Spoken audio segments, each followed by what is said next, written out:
কলকাতায় এনআরসি বিরোধী কর্মসূচিতে কানাইয়া কুমার এবং রীতিমতো তোপ দাগলেন অমিত শাহর বিরুদ্ধে। ভাষা আন্দোলনে হিন্দু মুসলিম যুদ্ধ থেকে শুরু করে একেবারে এনআরসি ইস্যু নিয়ে তৎপর হলেন কানাইয়া কুমার।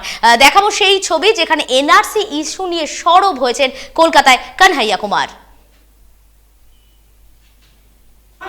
किसी भी नागरिक के साथ जाति और धर्म के आधार पर कोई भेदभाव नहीं करता है और इसके लिए हम तमाम लोगों को एकजुट रहने की जरूरत है। एक उदाहरण से आप हमको समझा दीजिए कि मेरे ऊपर अगर किसी के हत्या का आरोप है तो दफा 302 लगेगा और इमरान साहब के ऊपर किसी के ऊपर हत्या का आरोप है तो दफा 307 लगेगा। ऐसा तो नहीं होगा ना कि हिंदू है तो 302 लगेगा और मुसलमान है तो कोई और धारा लगेगी। अगर आप बीमार हुए हैं तो आपको संबित पात्रा पैरासीटामोल देगा और हमको जो है कोई और दवाई दे देगा। देश चलता कैसे है? देश साइंटिफिक टेम्पर से चलता है, रैशनैलिटी से चलता है, लॉजिक से चलता है, ऑब्जेक्टिव रियलिटी से चलता है। और इस देश का ऑब्जेक्टिव रियलिटी क्या है? इस देश का ऑब्जेक्टिव रियलिटी ये है कि इस देश को हिंदू और मुसलमान के आधार पर नहीं बांटा जा सकता है। हमारी नागरिकता पूछ रही हो, उस सरकार से हमको पलट करके पूछना चाहिए कि हम तुमको सरकार नहीं मानते। तुम अगर हमको नागरिक नहीं मानते, हम तुमको सरकार नहीं मानते। तुम साबित करो कि तुम हमारा सरकार हो और तुमने जो वादा किया था पहले उन वादों को पूरा करो, फिर हम बताएंगे कि हमारा इतिहास क्या था। हम यहीं पैदा हुए, यहीं पले बढ़े, हमारे बाप दादों ने, हमारे माँ बाप ने, हमारी दादियों ने, हमारी नानियों ने इस देश को बनाया है, इस देश की सड़कों को बनाया है, इस देश के बसों को चलाया है, इस देश के ट्रेनों को चलाया है, इस देश में मजदूरी की है, किसानी की है, मेहनत किया है, खून पसीना देकर इस देश को बनाया है। हम ये साबित करेंगे। सवालों को गुमराह मत कीजिए। ये सवाल को गुमराह करने का एक बहुत बड़ा साजिश रचा गया है। पड़ोसी देशों की प्रशंसा नहीं कर रहा हूँ। सारे जहां से अच्छा हिंदुस्तान हमारा इकबाल साहब का वंदा जो हमको आज भी याद है।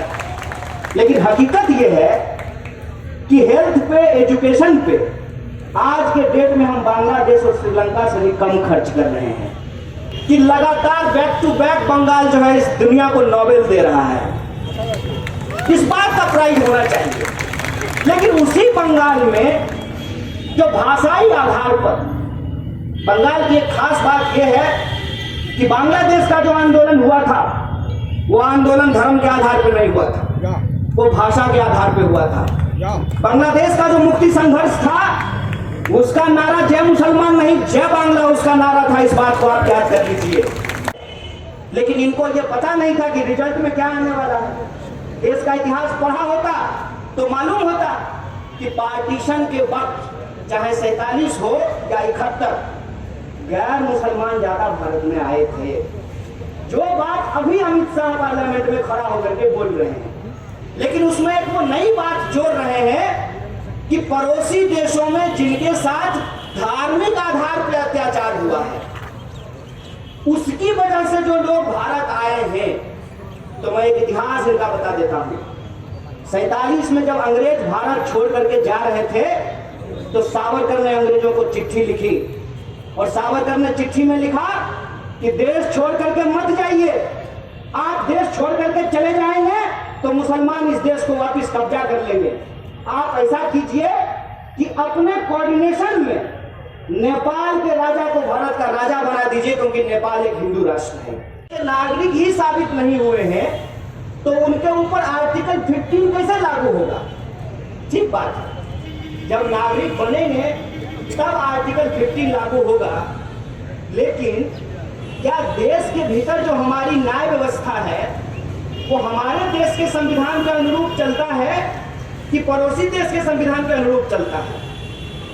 आज संसद में देश के गृह मंत्री पाकिस्तान, बांग्लादेश और अफगानिस्तान का संविधान पढ़ रहे थे। बोले मोटा भाई पहले तो अपना देश का संविधान पढ़ लो ना, तुमको शायद यही नहीं पता है कि अपने देश के संविधान में कितना आर्टिकल है। इतने लोगों में मैं पूछ रहा हूँ, एक आदमी बताइए, बोलिए क्या नाम है? बोलिए बोलिए। नहीं याद होगा, किसी को याद नहीं रहता है। दादाजी का नाम मुश्किल से याद रहता है और दादाजी के दादाजी का नाम कहां से याद रहने वाला है? लेकिन इसका यह मतलब नहीं है कि आपके दादाजी के दादाजी हुए ही नहीं थे। अरे हुए थे भाई, दादाजी के दादाजी नहीं हुए तो हम कहां से हुए? लेकिन अगर हमारे पास हमारे दादाजी के दादाजी का डॉक्यूमेंट नहीं है तो हम नागरिक नहीं है। ये बकवास है, ये वाहियात है। इस बात को आप समझिए। नहीं, मेरा बाप है कि नहीं है, आप सोचिए इस बात को, गंभीरता से इस बात को सोचिए। आज से